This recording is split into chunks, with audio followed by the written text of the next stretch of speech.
She said, oh, how long you been doing poetry? I said, many years, more than 20. But when I caught her expression, my smile started to fade. She said, more than 2 decades and you still performing around the way?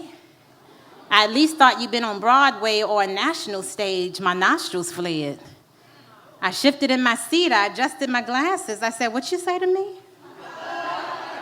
She said, I'm just saying, more than 20 years should probably bring you fame. I said, well, the fact that I'm still in demand leaves me amazed. I'm grateful.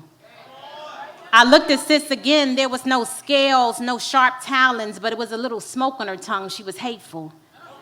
She said, how old are you? I took a long look around the room. I was hinting at sis to go on and move. I was trying not to be rude. I said, I'm in my early 40s. She said, true. I don't see no ring. I said, no, baby girl, not yet.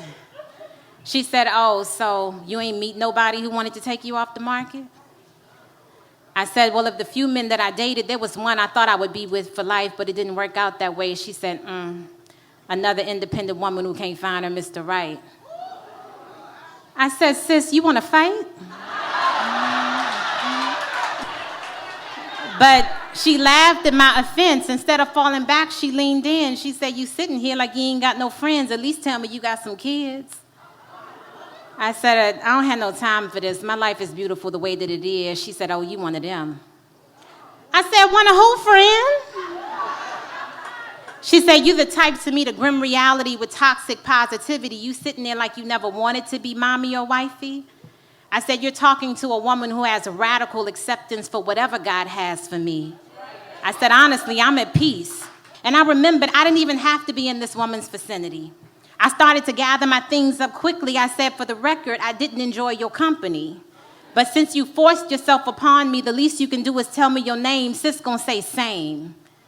I said, same as what, girl? Stop playing. She said, same as the woman that I'm talking to, boo. She said, sis, I'm you. I'm the dark corners of your brain. I give voice to what your subconscious be saying. She said, you met a lot of hurt people who wanted you to feel the same. You used to ignore it, but now in the quiet corners of your day, you start to regurgitate all of the negative things they used to throw your way. She said, look around, sis, I'm not even here. But I'm glad that you can hear your inner thoughts really are that rude. You need to get to therapy and get them people's opinions up off of you. Because I know your life is beautiful, but the question is, do you? She said, right now, you sounding like your own biggest hater. She said, oh, how long you been doing